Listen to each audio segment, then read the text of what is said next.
I already took your picture, Dahlia. No, silly, the one I'm taking of you.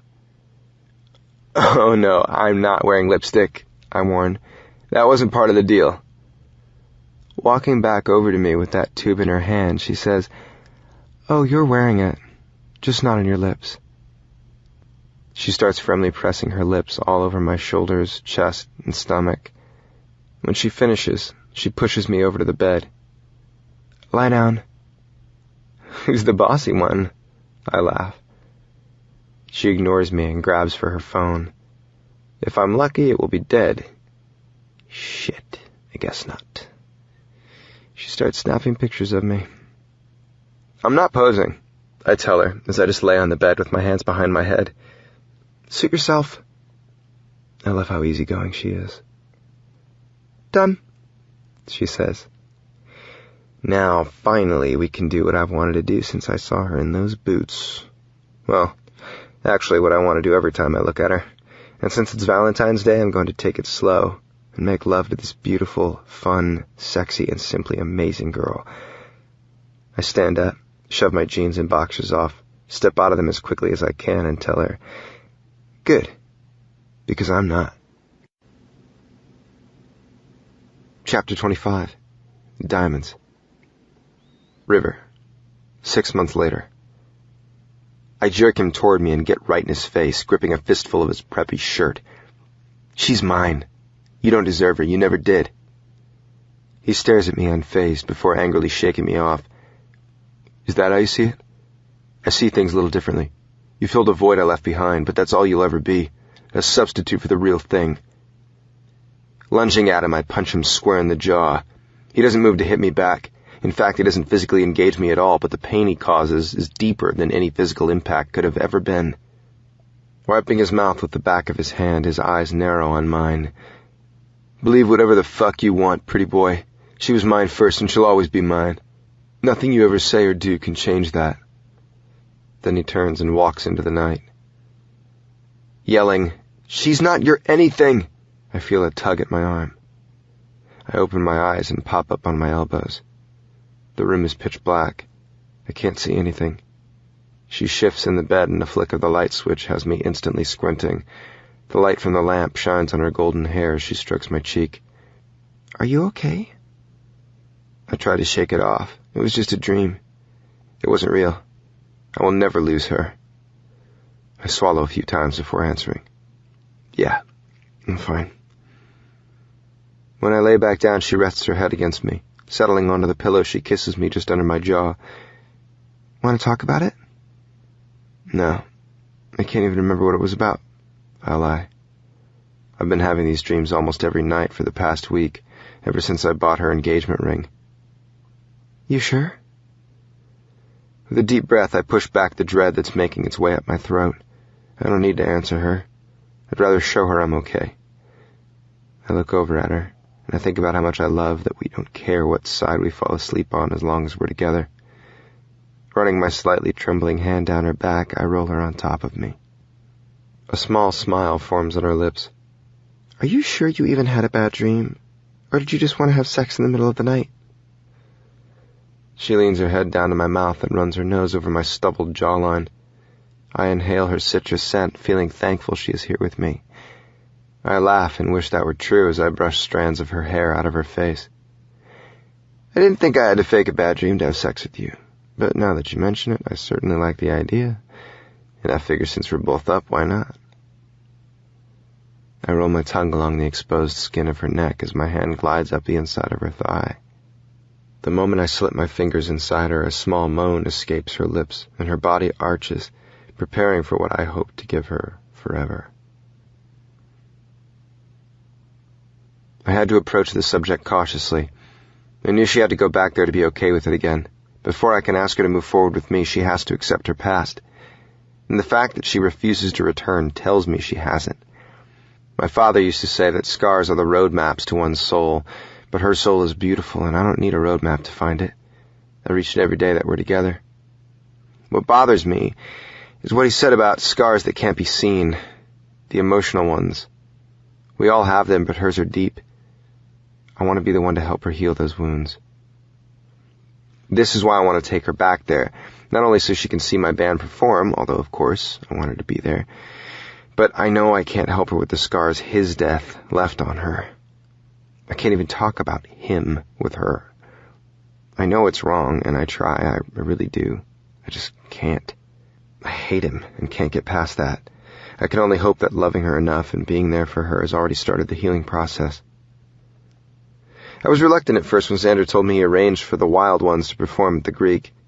Yes, it was definitely a great opportunity for the band to preview some of the songs from our new album, but I wasn't sure if I could get Dahlia to go. Then I realized this was my opportunity to bring her back there and make it a happy place for her once again.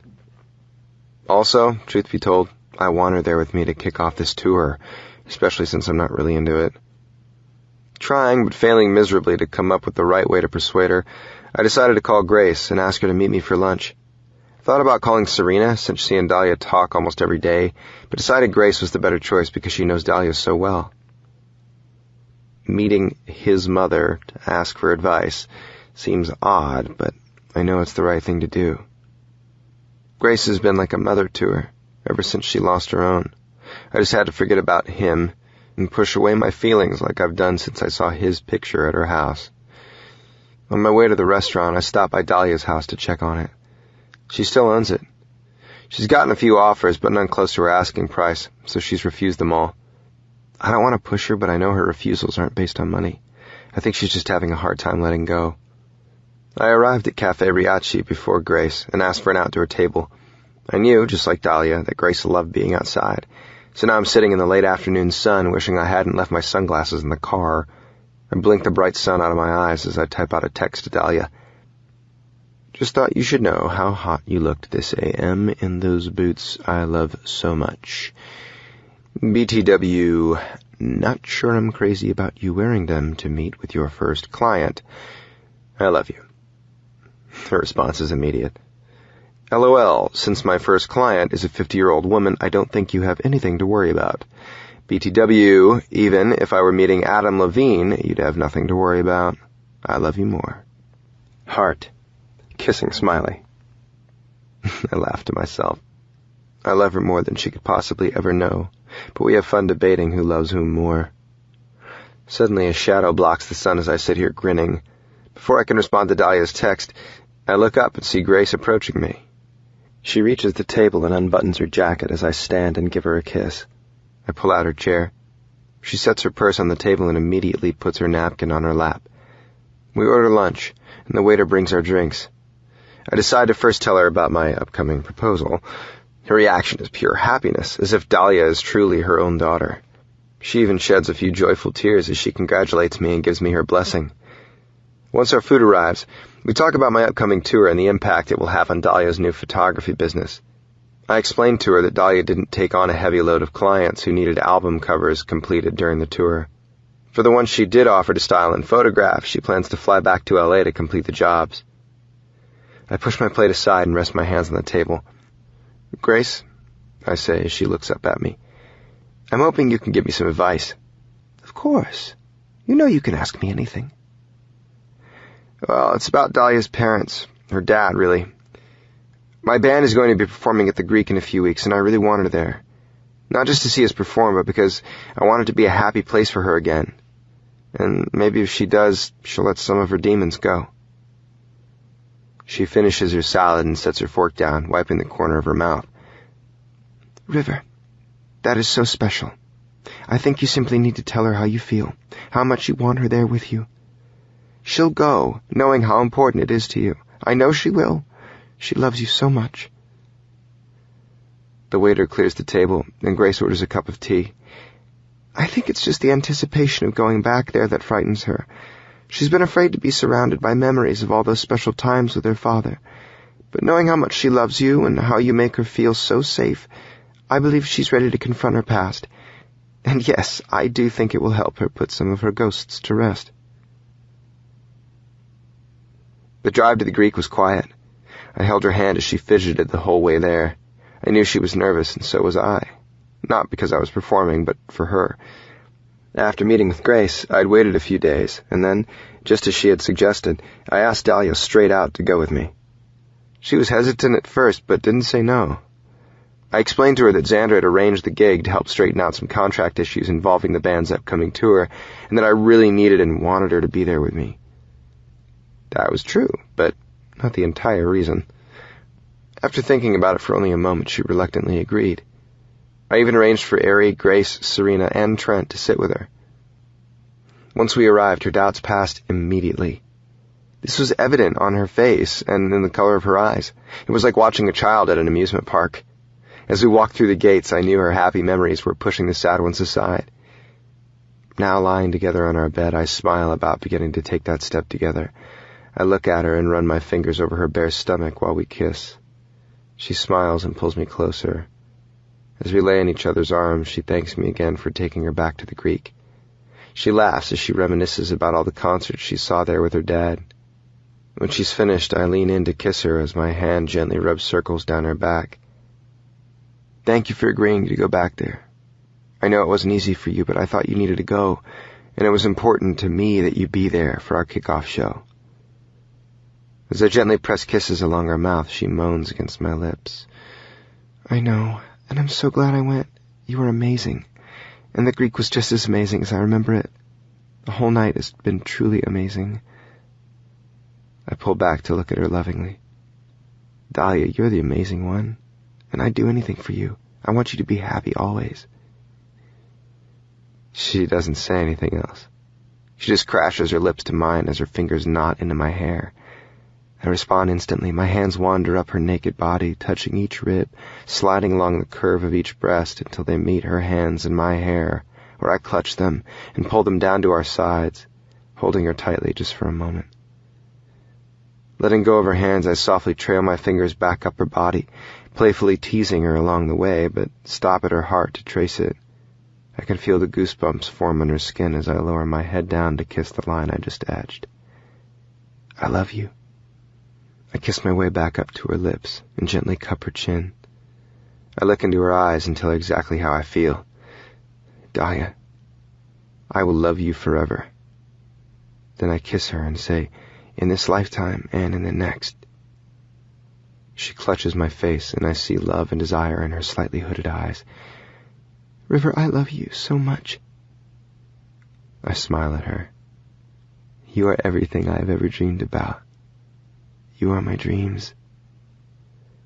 I see tears welling in her eyes, and I don't want them to spill, so I kiss her softly, deeply, pouring all of my love into it. Her head falls back further into the pillow, and her breathing picks up speed. I can't hold back any longer. I want nothing more than to be buried deep inside her, to feel our bodies as one, our souls forever connected.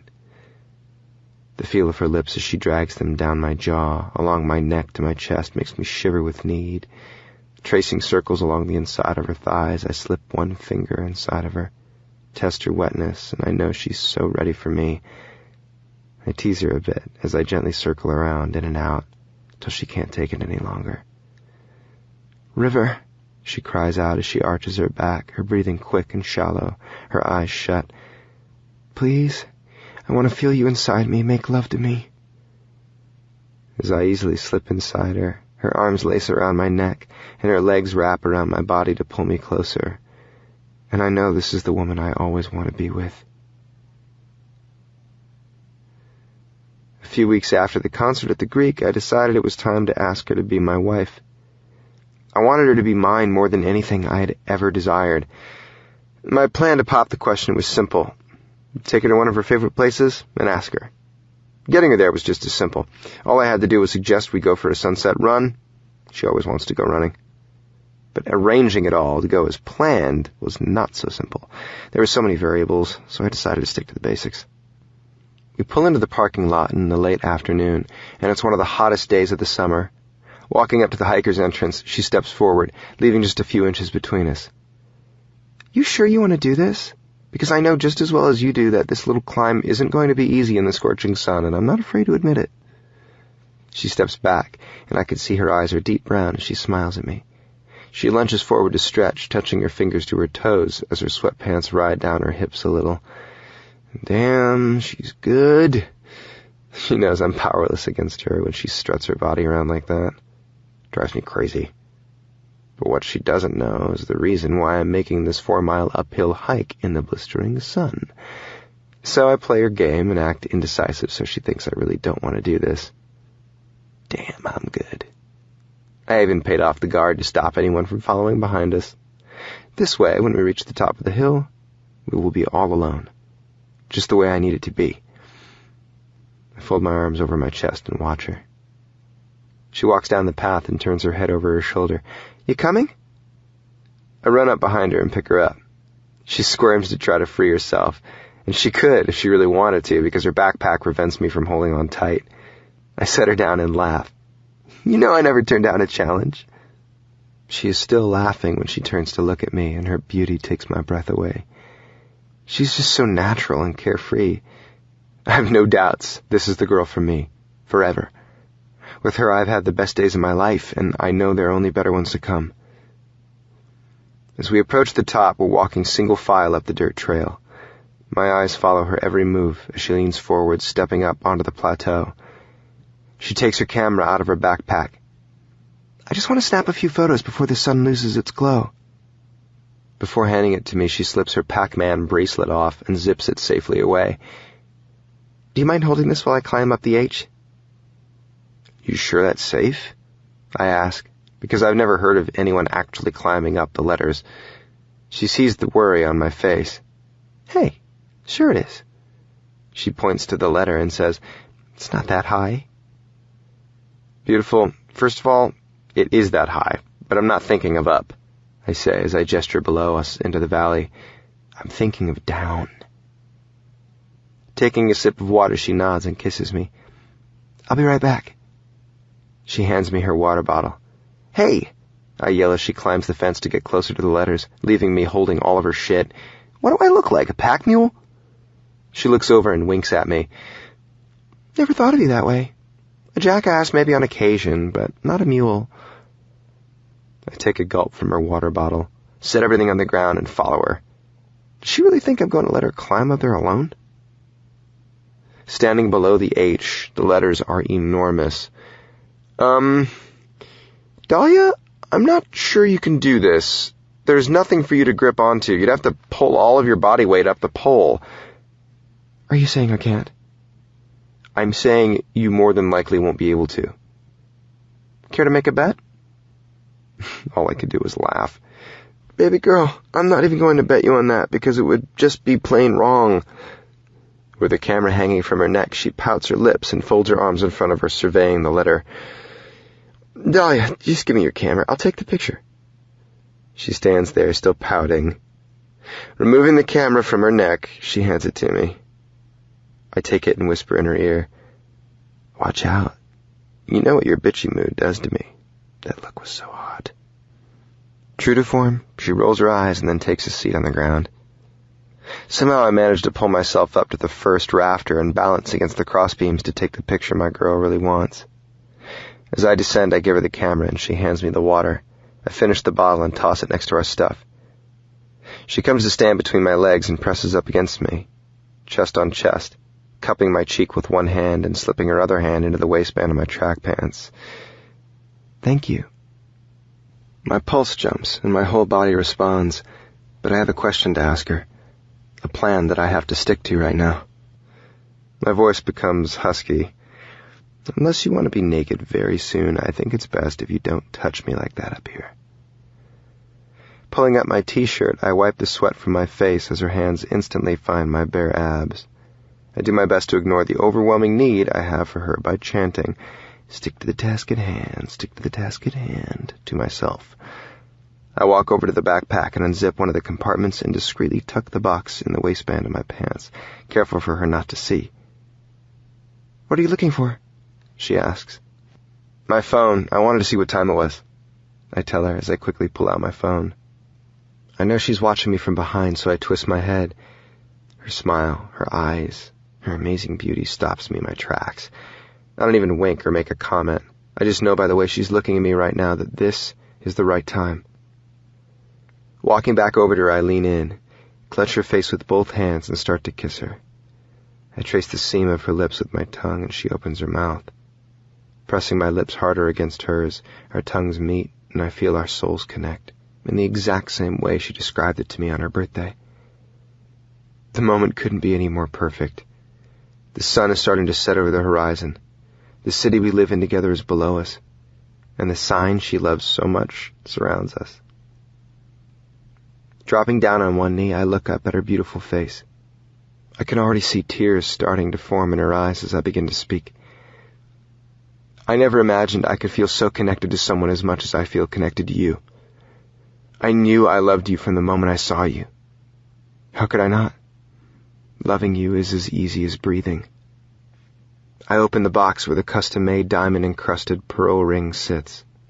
Like her necklace, the pearl sits inside a flower, a dahlia, attached to an eternity band of diamonds representing my everlasting love. My hands are shaking so badly as I take the ring out of the box and stand.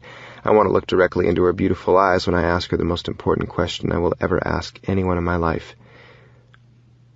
Dahlia London, you know I love you more than any man has ever loved a woman. My love for you runs deeper than any words can convey. My heart is yours forever. Will you marry me? I'm still shaking. I'm so fucking nervous. This girl owns me, and the fact that I want it that way scares the living shit out of me, but makes me the happiest man alive. Her words are the words I've been waiting to hear since the minute I laid eyes on her. Yes, yes, yes, yes. Her yeses continue until I pull her to me and kiss her like I've never kissed her before. All the love I have for her is pouring out of my heart and into hers. She wraps her arms around my neck as tightly as she can, and I swing her around in circles. Once I set her back down, I take her hand and slide the ring on her finger. It's the perfect ring for the perfect girl. Tears are streaming down her face, and they are not letting up. I hug her as tightly as I can. Whispering into her ear, I say, "Hey, baby, it's okay. This is a happy time, not a time for all these tears." Kissing her neck, I graze my teeth over her skin, and she giggles. I pull back and wipe her tears with my fingers, and I can't help but smile when I see goosebumps on her arms. I want to cry with her, I'm so happy, but I don't. Instead, I just look at her, at the same girl who, when I first saw her across the room, our eyes met, and our souls were forever connected. Chapter 26. Victim. River. September, 9 months later. Picking the location for our weekend getaway was simple. I know Dahlia loves beautiful views in the outdoors, so I picked a place where we can enjoy both. The band finished the album, and the label is getting ready for it to drop. The promotional bonanza has begun, and the tour starts in 6 weeks. With all the chaos about to unfold, I wanted to spend some time alone, just the two of us, so I didn't tell anyone where we were going and wanted to surprise her. Once the album promotion begins, I know our life together will change for a while. I've been through it before. It will be months of craziness. We'll be living on a bus in a different city every night, crammed together without any privacy. I'm doing this for Garrett, Nix, and Xander, because if it were only for myself, I'd gladly stay in LA playing small venues. Even though I'm not looking forward to the album launch, Dahlia is extremely excited for me.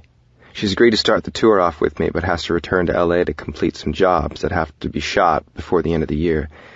I hate that she'll be by herself. I feel like she's already spent so much time alone in her life. Now that she has me, I don't ever want that for her. Belle suggested Monterey Bay for our escape, but I nixed that idea immediately. Dahlia grew up on the beach. She loves it. And actually, so do I. But the reason that it's not one of my favorite places to take her is him. We've gone to the beach a few times, mostly when we go to Grace's house, but when we're there, I feel like she's not truly with me. She stares out into the water, almost like she's looking for him. I've thought about discussing it with her, but as soon as we leave the beach, she's always back to herself, and it seems unnecessary to bring it up. Right now, as we ride the ski lift, and I look over at her goldish green eyes, I can see what she sees. There are hundreds of miles of beauty below us. The wet snowflakes fall down onto the mountain tops as the crisp, cool wind carries them across the summit. The tall evergreen trees are reflected in the lake below us as their branches bend back and forth. We can see the trails we ran earlier that lead to a breathtaking view of the stream. Now, as we sit under the blue California sky, waiting to ski down Pinball Mountain, I can see all of that. Before I met her, I would have only seen the snow-topped mountain that I'm about to ski down. I asked, "You sure about this?" She insisted we ski this mountain because of its name. I tried to discourage her when she told me she wanted to try it because it's a black diamond. Thinking back, it was pretty dumb of me to have agreed, but who am I to say no? Now that we're about halfway to the top of the mountain, she's fumbling with the goggles on her head, and I think she's second-guessing herself. I pull her hat down to keep it from falling off. You nervous? She looks at me, her cheeks rosy from windburn, but still doesn't answer. Did you hear me? I ask, tapping my pole against her ski before leaning over and kissing her. She still doesn't answer me, so I suck on the corner of her bottom lip before gliding my head closer to her covered ear. Can you hear me now? Even though the skin on her neck is not visible, I know she's covered in goosebumps. She blinks her eyes a few times. Sorry, just thinking. We're pretty high up, aren't we? She says, and I know she's nervous. Hey. I grab both poles in one hand so I can tilt her chin to look at me. I'll stay with you, and we'll zigzag down the mountain or walk if we have to. It'll be fun, and you'll be able to say you skied Pinball Mountain. She nods her head, and I decide it's time to take our mind off her poor decision to graduate from the much easier blue trails and go directly to the black. So, are we having sex in the hot tub again tonight? I ask. Not that I really care where we have sex, but more because I love thinking about her cute naked body all the time. River, she says, as if she's shocked, but she's not. If we decide now, that takes all the spontaneity out of it. But she grins, bumping her shoulder into mine. Pointing to the mountain I know will take us forever to get down, I say, Sorry, beautiful girl. I forgot how spontaneous you are. I just want to know what to expect when we finally make it to the bottom. She laughs and pulls her goggles down, preparing herself to exit the lift. Pulling mine down as well, I adjust my hat and get ready to ski down Pinball Mountain. After cautiously making our way down most of the mountain, we finally get to the last slope, and I ski ahead of her. Swooshing my way to the bottom, I chuckle as I watch her snowplow down the last stretch. She catches me watching her and comes to a stop next to me. Show off. Had enough? She nods her head emphatically. Moving around her, I put my pole into each of her rear bindings, and she steps out of her skis. I do the same. I lean our skis against the rack, and the valet comes over to take them. With my arms wrapped around her waist from behind, I lean my chin on her shoulder and whisper, Let's go inside and get a drink. I walk with her in front of me, my arms still holding her tightly as we head into the lodge. As we approach a table near the stone fireplace, she takes off her gloves, goggles, and hat. Her beautiful but messy hair hangs around her head. She runs her hands through it, trying to tame it, then reaches in her pocket and pulls out a hair tie. As she pulls her hair back, I say, Don't put it up, I love your hair like that.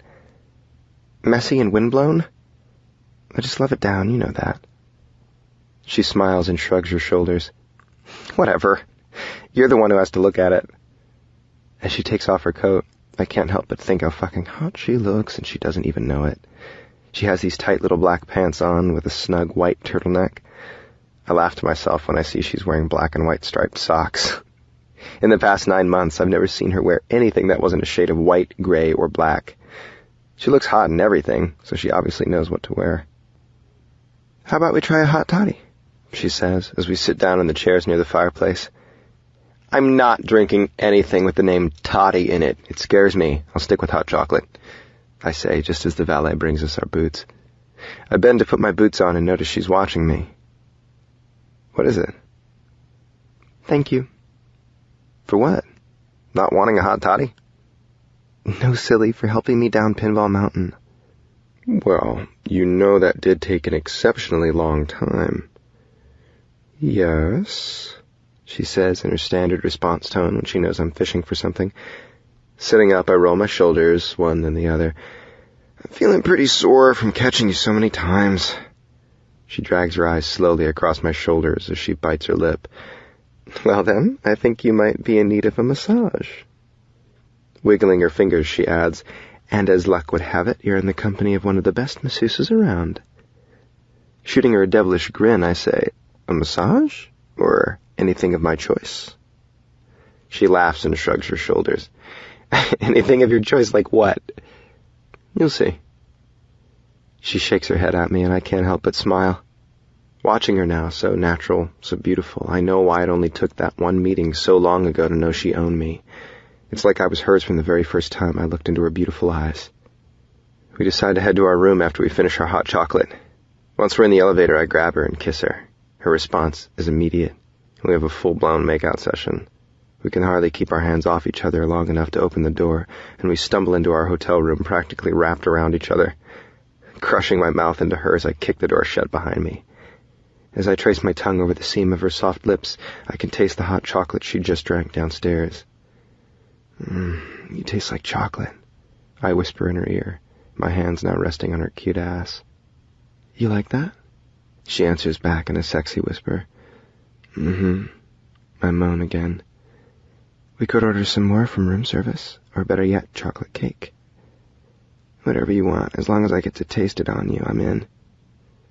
She turns her head and playfully bites my earlobe while her fingers trace patterns up and down the back of my sweater. I'm so turned on right now, but I need to take a shower. This sweater is itching the shit out of me and has me sweating my balls off. Reluctantly pulling away, I give Dahlia a quick kiss. Order whatever you want. I'm going to jump in the shower. I stink, and I don't want you spending the night having to smell me, I tell her, walking backward toward the shower. Giggling, she throws herself onto the huge bed and hangs one leg off the side. Go ahead. You've kind of killed the mood anyway. Just keeping it real. I wink at my beautiful fiancée, lying on the bed where I can't wait to join her after I clean up. Then I add, I won't be long. And Dahlia, I can bring the mood back in 2 seconds flat. She shakes her head and rolls her eyes. Whatever you say, lover boy. Care to make a bet? Actually, I'm going to pass on this one because I think I just might lose. She laughs. Go shower. I need to call Ari and Serena and check in with them anyway.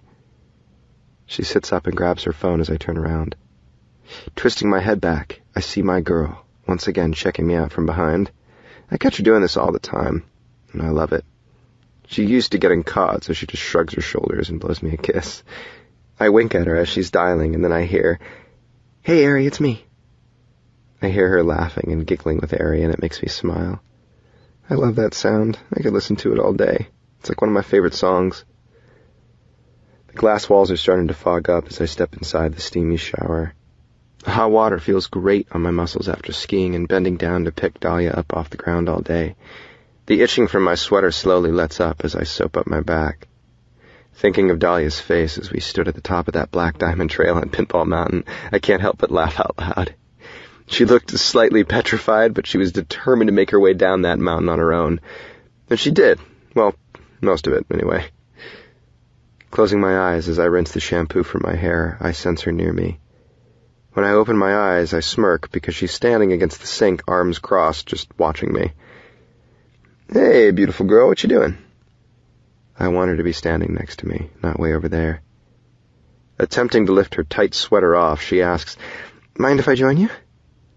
Let me think about that, I say, and then I quickly dunk my head under the water to rinse the last of the soap off before exiting the shower and heading toward her.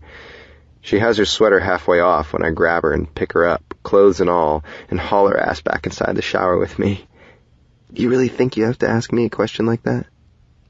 Her breathing is hitched, and I know she knows she doesn't. Setting her down under the shower head, I lean back against the glass wall and watch as the warm water pours down her body, drenching her clothes. She's giggling, not whining, like a lot of girls would. God, she's so amazing. But right now I'm thinking I'd love to see her sexy body naked. Enough of the giggling. Pointing to her soaking wet sweater that looks like it weighs a ton and her wet pants clinging to her long legs, I say, You got too many clothes on for what I have in mind. Why don't you take them off? You want me to take this off? She asks, pointing to her clothes. Yeah, I do. I'll try, she says, looking at me coyly, intentionally taking her time pulling off her sweater. I know she's attempting to tease me. Let me help. I walk over to her, undo her jeans, and shove them down. She wobbles a bit, but I hold her hips steady. She smiles down at me as droplets of water spill down her angelic face. Standing up, I push her back against the wall and start to kiss her. She pushes me back a little and runs her hands up her breasts. Then, with the most innocent smile I have ever seen, she asks, Do you want to take this off, or do you want to fuck me wearing it? Normally I would laugh at her saying fuck, but I'm having a hard time controlling myself. I practically growl as I turn her around and undo her bra. Running my hands down her hot body to her panties, I slowly slide them off, feeling every inch of her soft, slick skin. Does that answer your question? She reaches around to grab me, but I shift to redirect the shower head. Moving back over toward her, I kiss one of her shoulders, and then the other as I reach my hands around her and touch her everywhere. Turning her around, I press her against the wall. You were supposed to give me a show, I tell her, bowing my head down to her hard nipple and sucking on it. I never agreed to any such thing. She's panting now, but I know I can get her to give me one anyway. Remember you said massage or anything I choose? My anything is a show. I continue to lick and suck her breasts as her hands slide down my shoulders to my arms. Okay, anything, she says, and I can't help but grin. Then she starts to moan. I move to the other breast as she braces her hands on my shoulders. When I pull her nipple forcefully with my mouth, she screams out, River, please. I know what she wants, but I ask anyway. Please what, Dahlia? I want you inside me. Now. She's watching me. I grin at her and suck harder, tugging a little with my teeth as I rub circles around her other nipple. I will be soon, I promise. She has the tiniest, most beautiful breasts, and as I slide my tongue down her stomach, her hands come up to cup them. I'm torn between watching her and pleasuring her. The thought of either or both has me throbbing. Slipping my tongue in and out, I move it faster, and then I slip 2 fingers deep inside her. As soon as I do, I watch pleasure wash over her face, and I know she's coming hard. Oh, God, River! She screams out as I continue to move my fingers until the trembling subsides. Standing up, I take a minute to admire her. Her once too thin body has taken on the most sensual shape. I can't get enough of her regardless of her body type, but I know she looks the way she looks right now because she's happy. Grabbing the soap, I start washing her arm. I slide the soap up toward her shoulder and then drop the bar to the ground to run both my hands up and down her soapy skin. As the soap lathers, I move my hands upward, and with my legs, I gently move her back and press her against the glass wall. She gasps when I rest one of my legs between her thighs, and as my hands find her chest, I gently rub circles around her nipples. The soap makes my fingers slide easily.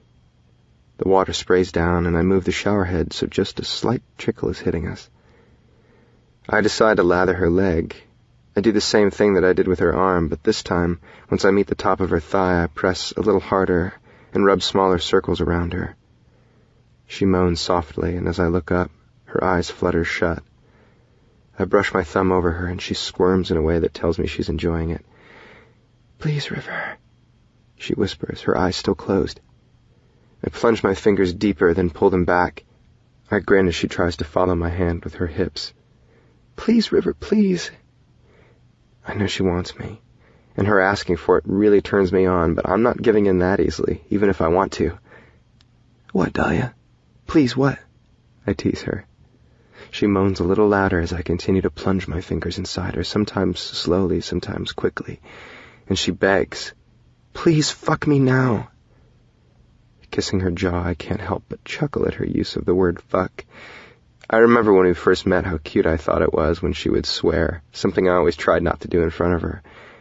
But hearing her say fuck is so hot, and really all I want to do is fuck her now.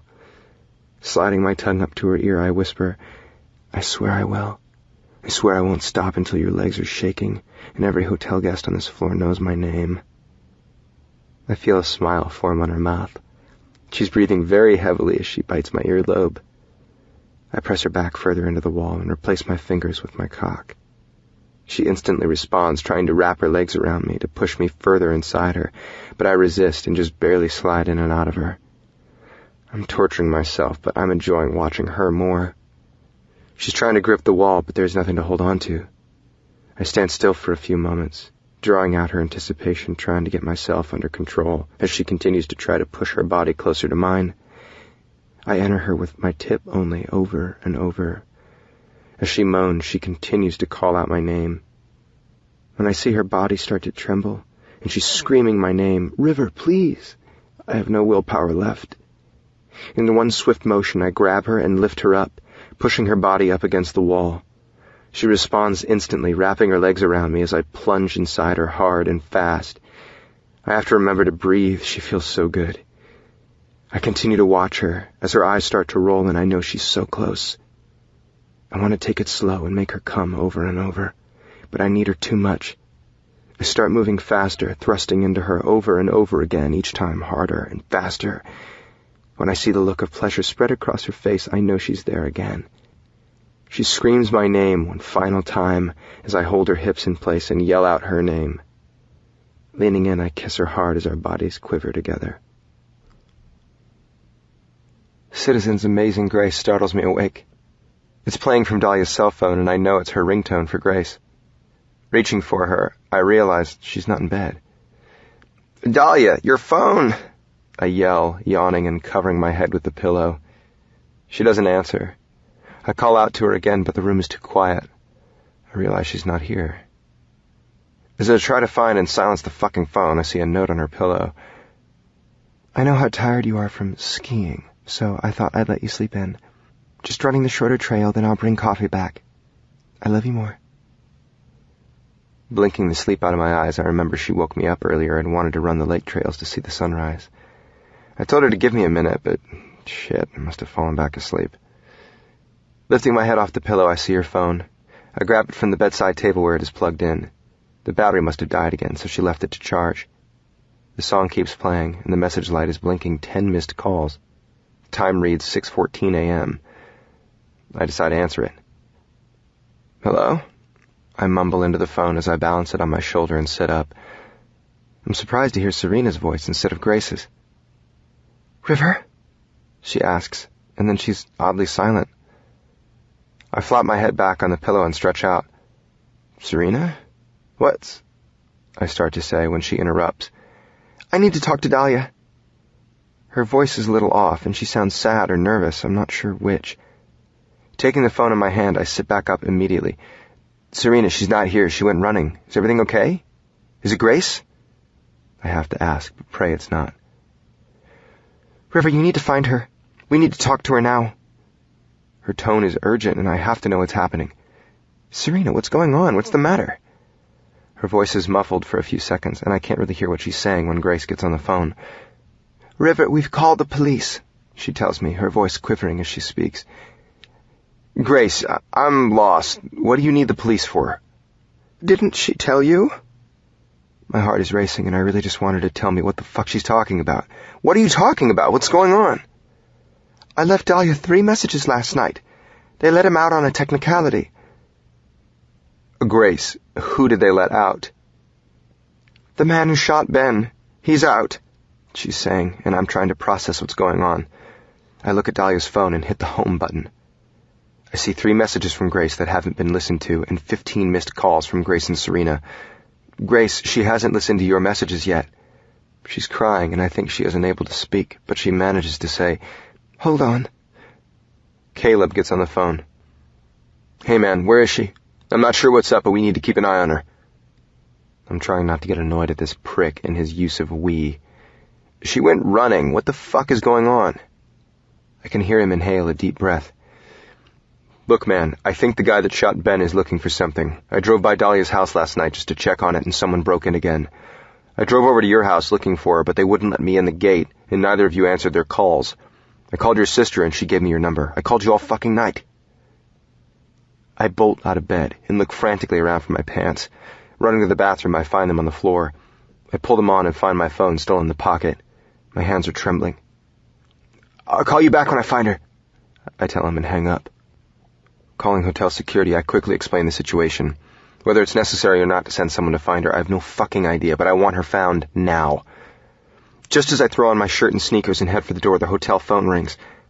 I'm torn between answering it and running out to find her, but since I did call security, I turn around and go back. I silently pick up the phone. "Mr. Wilde?" "Yes?" "Sir, we'd like you to come down to the lobby and we'll take you to the hospital." I swallow a few times trying to catch my breath as all the air leaves my lungs and my knees buckle beneath me. As I'm searching for the courage to ask the question I already know the answer to, I hear the ambulance sirens in the distance, and I don't need to ask anything. Wiping a tear from the corner of my eye, I bolt out of the room and take the 10 flights of stairs down to the lobby where security is waiting for me. I can hardly think, but I know I can't lose her. I can't lose my best friend, my soulmate, my smile, my laugh, my everything. They say she's already on her way to the hospital in the ambulance. I want them to take me to see her now. No one knows what happened, just that someone heard screaming and called security. This car ride feels like the longest 15-mile drive of my life. My phone keeps ringing, but I can't answer it. I just have to see her. My beautiful, perfect girl. I need to know she's okay. I slide open the photos I have of her. Some are serious, some are funny, some are quirky, and some are downright hot. All of them show her beautiful face, and the tears I've been holding back start to flow as I unleash the sorrow I feel about my inability to keep her safe. Absorbed in my thoughts in the quiet of the car, I can barely even hear my own breathing. The heat is blasting, and even though I'm not wearing a coat, I'm sweating. The security chief is talking to me, but I'm not listening until I realize he's telling me we're at the hospital. Rushing through the emergency room doors, I make my way through a very packed waiting room toward the small glass window at the reception desk. As I get closer, I think I see Dahlia behind it, but once I'm there, I realize it's only wishful thinking. Holding myself up against the counter, I feel slightly queasy. My nerves are getting the best of me. My heart is pounding 1,000 beats a minute. My stomach is in knots, and the chill running through my body is making the shivering painful. Can I help you, sir? My fiancée was just brought in, and I need to see her now. My voice is raised, and I'm attracting dirty looks from the people standing in line, but I don't give a shit. I'm desperate to find my girl. Sir, are you family? Only family members are allowed back, she says, handing me a form to fill out that reads, Non-Family Member Patient Inquiry. I'm trying to keep my patience, but I'm losing the battle as I take the clipboard from her and repeat, I told you, we're engaged. She looks up at me with an expression that says she's heard this before. Sir, like I said, access is for the patient's family only. Please fill that out and have a seat. We'll inform you of her condition once we get her permission. She has no fucking family. I am her family. I frantically yell through the window. Taking a deep breath, I pull myself together. I complete the form and hand it back to her. I stand there trying to figure out what to do, when I see the doors to the emergency room corridor open as a patient is wheeled out with her leg in a cast. I see that the nurse behind the desk is engaged in conversation, and I know I have to do something. So without thinking of the consequences, I quickly walk through the open doors and enter the never-ending hallway. Once inside, I pause for a minute, deciding the best way to go about finding her. I'm praying she's actually back here and not in some operating room. Starting with the first curtain, I poke my head and try not to disturb the person behind it. After I've done this a few too many times, I see a doctor walking down the hall. Excuse me, doctor, I say to the short brunette woman in a white lab coat. Do you think you could help me? My wife is back here, and I can't remember what room she's in. I had to go out to the waiting room to use my phone to call and check on our daughter. I'm making this up as I go, and I'm actually wishing it were true, hoping it will be true someday. And now I can't remember what room she's in. Smiling, she says, Sure. What's her name? Dahlia London, I tell her, and I really wish I were saying Dahlia Wild. She walks over to the desk and looks on a clipboard. She then directs me to curtained room number 10. It's no more than 10 feet away, but the walk feels like miles. Memories flood my mind with visions of her dancing in the rain. Her carefree take on life and the beauty she finds in everything is awe-inspiring. What's ironic is she thinks everyone around her is amazing, but she's the amazing one. The one I was supposed to take care of and failed miserably. My phone is ringing again, and the nurse walking down the corridor shoots me a look. Sir, your phone is supposed to be turned off when you're back here. I hit the vibrate button. Sorry, miss, I say as I see 7 missed calls in the last 30 minutes, all from Caleb. I hold my breath as I open the blue curtain. Fear and dread flow through my veins until I not only see, but hear the voice of the girl I've fallen so deeply in love with. River, is that you? I yank open the curtain to see her sitting in the bed with her head propped back. There's a bruise on her cheek, and her lip is swollen.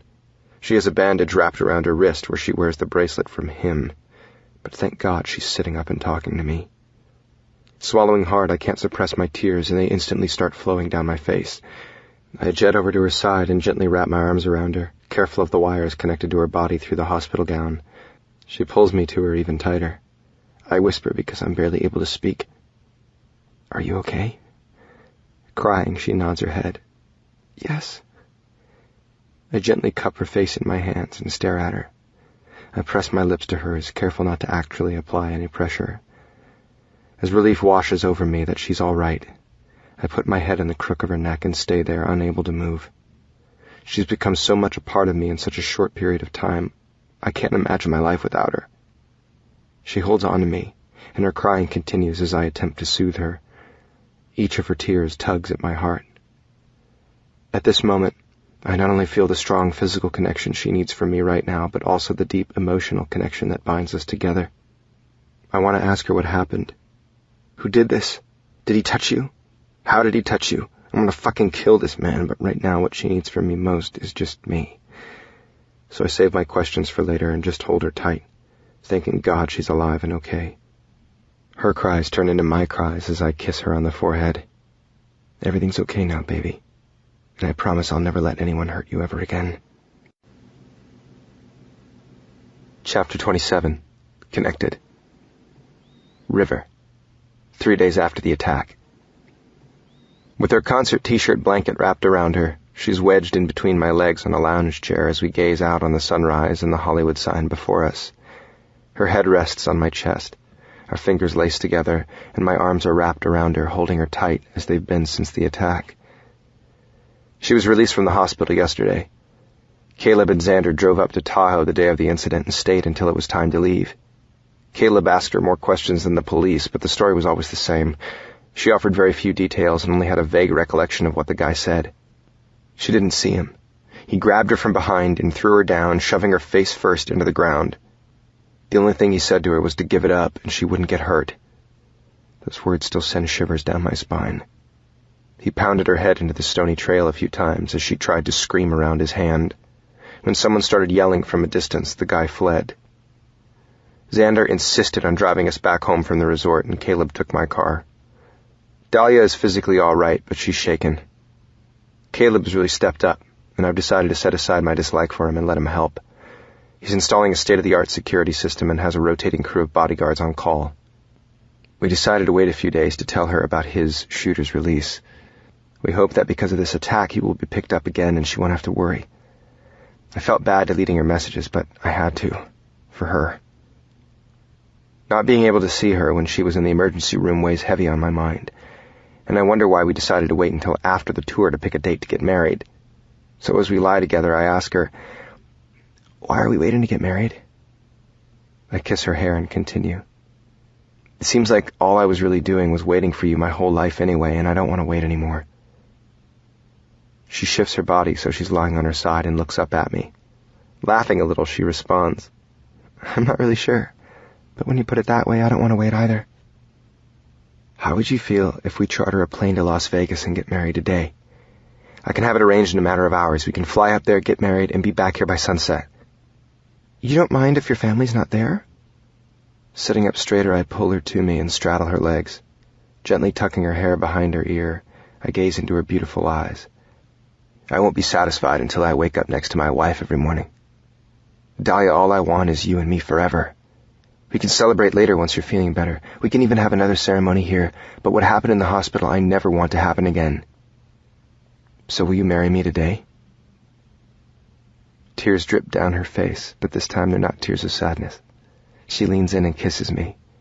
When she pulls away, she says, "River Wild, I would love to marry you today." 6 hours later, she's wearing the most beautiful white dress. We decided not to tell anyone what we were doing, but when Ari stopped by unexpectedly this morning, Dahlia caved and shared the news. Ari ran out and bought her a dress. It's short, with pearls, embroidered all over it, and she looks amazing. The bruises on her face are still evident, but neither of us cares. Pictures can be taken another day. Today is about us, for us. Once she marries me, we will be connected forever. Caleb has security all set. He wasn't exactly happy about our impromptu trip. I'm not sure if it was for personal or professional reasons, but he insisted he be the one to accompany us. I agreed because I know she means a lot to him, and he would do anything to protect her. We're ready to go, and I glance over at Dahlia, where she's plugging her uncharged phone into the wall. "Come on, beautiful, you don't need that today." I'm laughing because I'm usually telling her she needs to charge her phone earlier than 5 minutes before we're walking out the door. I walk over and pull her to me as I gaze into her now brownish-green eyes. "Are you ready to become my wife?" Pulling back, she looks at me. "Only if you promise to love me forever?" I cup her cheeks and say with absolute certainty, Beautiful, I made that promise to myself the first time I kissed you. I crossed my finger over my heart and add, I promise to love you always. How could I not? Hugging her as tightly as I can, I know I will never let her go. After I kiss her, I slide my mouth to her ear and whisper, and the instant you become Mrs. Wilde, I'm going to show you just how much. She nods her head, and I see the goosebumps emerge, and I can't help but smile. Grabbing her hand, we head toward the door. Amazing Grace starts playing from her phone in the kitchen, just as we're about to take our last steps as River Wilde and Dahlia London. Epilogue. Break even. Ben's Journal, February 19th, 2010. Caleb called me today and told me he had a story for me, if I dared listen. Of course I wanted to hear it. I've always been game for a dare. He told me it was not a laughing matter, but that it might make me go down in history as one of the best investigative journalists. I agreed without hesitation. February 21st, 2010. Caleb and I met today, and what he told me blew me away. I didn't believe him at first. I found it odd that someone would contact him just as his tour in Afghanistan ended with an offer like this. He told me their initial contact with him had been immediate. He gave me a USB drive with information I needed to research it. When I came home, I loaded it in shit. When he said he had a story that would rock my world, he wasn't shitting me. I was actually a little sickened by what I saw and knew the story had to come out. This was going to be a walk in the park, and I'm going to be famous. February 23rd, 2010. I've been up for 24 fucking hours straight. This is so much bigger than Caleb ever thought. I called him and left him a message over 6 hours ago, and the asshole hasn't called me back. February 25th, 2010. Fucking Caleb Holt. He's been missing for 2 days, and then he calls and tells me I have to kill the story. He wants me to forget he ever told me. Well, he knows me better than that. I'm not fucking doing that. I started writing the article today and plan to release it the night of my award show. I have to because it's not only about me. It's about helping other people. February 26th, 2010. When Caleb told me today what he told me, at first I didn't believe him. I thought he'd gone fucking nuts. He told me if I didn't disappear, die, actually, Dahlia and I really would end up dead. I walked out of the bar planning to ignore every fucking word he said and publish that article. When I got to my car, there was an envelope on the window. Sitting in my car, I opened it up. Someone had been photographing Dahl everywhere she went. There was even a picture of her with the man behind her at a coffee shop pointing a knife to her back. I threw up instantly. I know these people aren't messing around. Fuck, what am I gonna do? February 27th, 2010. I spent the last 8 hours with Caleb planning it. He had it all figured out. He paid someone off to take the fall for killing me. They would eventually be released on a technicality. He even managed to acquire a bag of blood that matched my type so that when I'm shot, it looks like I'm bleeding. He wanted all the evidence for the story back. Fuck that. Why would I give it all back? I gave him enough and hid the rest in the house, a place where no one would think to look. February 28th, 2010. I have less than a week left with the girl I've spent my whole life with. Fuck, this is killing me, but I can't bring her with me. She wouldn't be happy living on the run. Today I sent her flowers even though I never do that. I know she's going to think something is up, but I want her to remember how much I love her. Forever. March 1st, 2010. I took my doll to lunch today. I don't know why I never did that more often. I even brought her a bag of her favorite peppermint patties. I would have gotten her some fancy chocolate, but I know she loves chocolate-covered mint the most. March 2nd, 2010. Fuck. I met with him less than 2 weeks ago, and tomorrow I have to die. I've tried to back out, but I'm in too deep, and they want me dead. So today I'll spend every minute with her making sure she knows how much I love her. March 3rd, 2010. Today was the happiest and the saddest day of my life. I love her like I've never loved before. I knew it was our last time together, and I needed her in a way I can't even explain. We shared a bond I've never felt with her before. Maybe it was because I knew I'd never see her beautiful smile again. touch her body again, kiss her soft lips again, or even walk this sandy beach with her.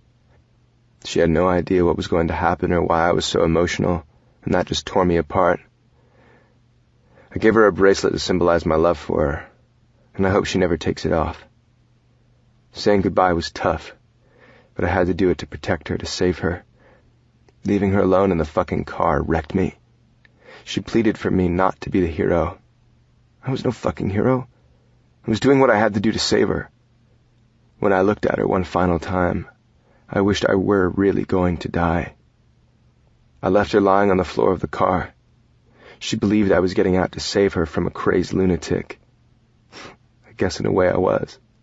But her calling me a hero made me want to throw up. I certainly wasn't her hero. She was in danger because of me. Still, you'd think that I'd sleep better knowing she will always have those thoughts of me. But I know that I won't. I made Caleb bring me here one last time. I just can't leave without seeing it.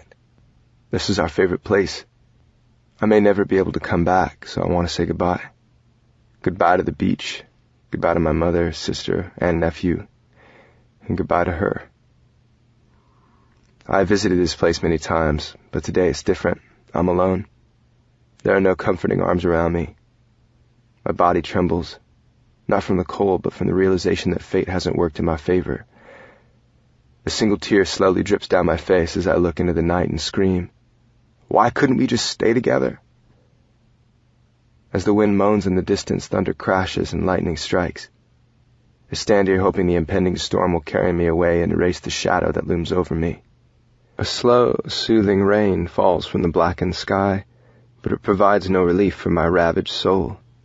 A mist slowly rises into the night, and the cold air sends shivers down my spine. I huddle to the ground, feeling lost and alone. As my tears merge with the rain, they fall into the darkness. No one is here to see me. No one knows where to find me. Only the vultures notice me as they fly swiftly overhead, seeking shelter against the cold rain. I'm not looking for refuge in this place I now despise, but I have nowhere else to go.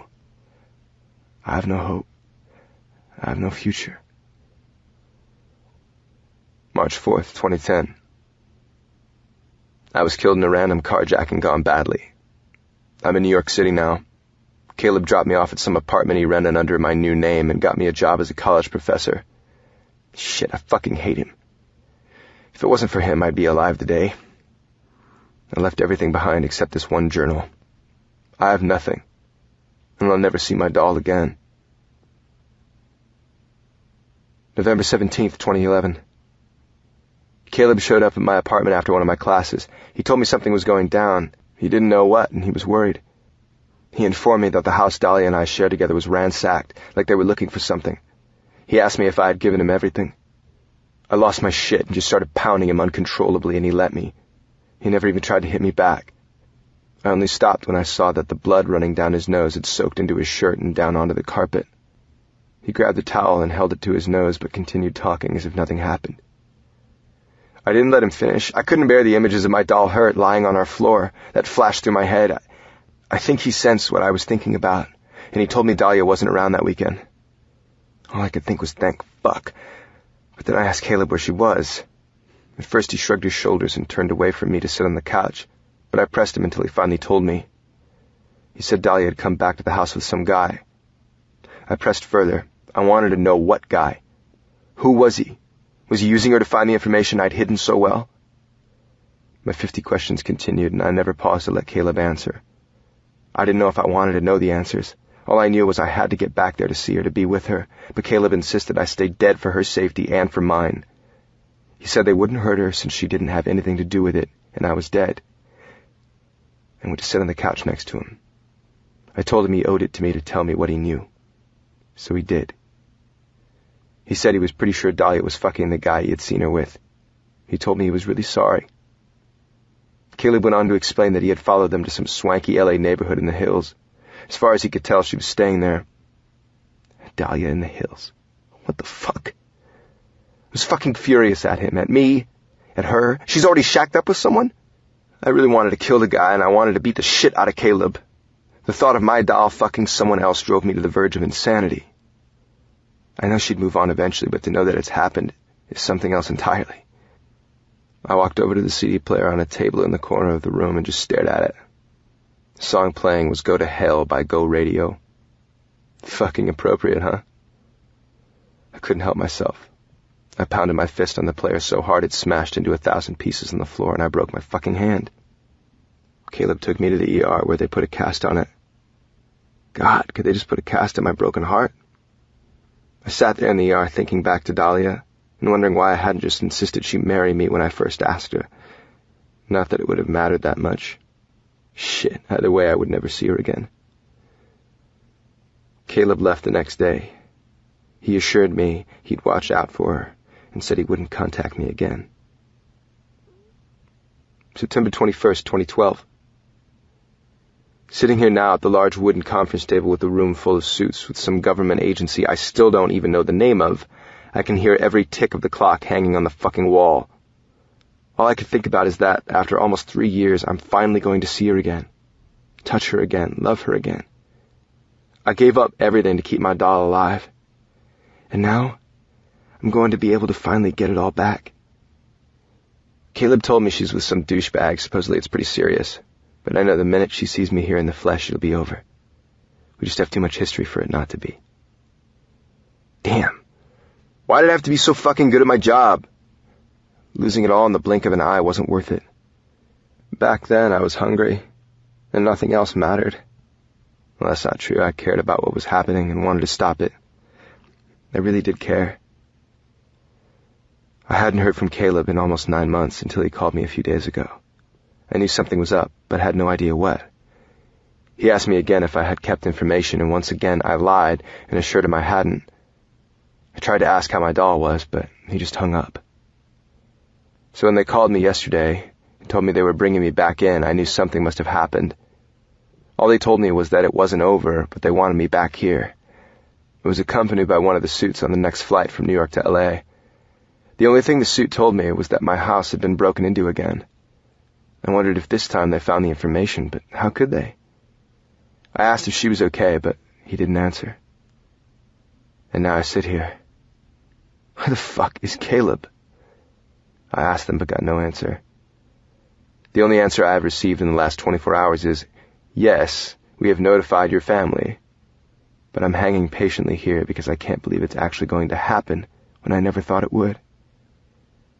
My story will eventually come out. I will be free of them. Free to be with my doll. It seems surreal, but so fucking real at the same time. My mother is on her way, and once I see her and tell her my story, I'll finally get to call my doll. This concludes Connected by Kim Karr, narrated by Veronica Munch and Christian Fox. Copyright 2013 by Kim Karr.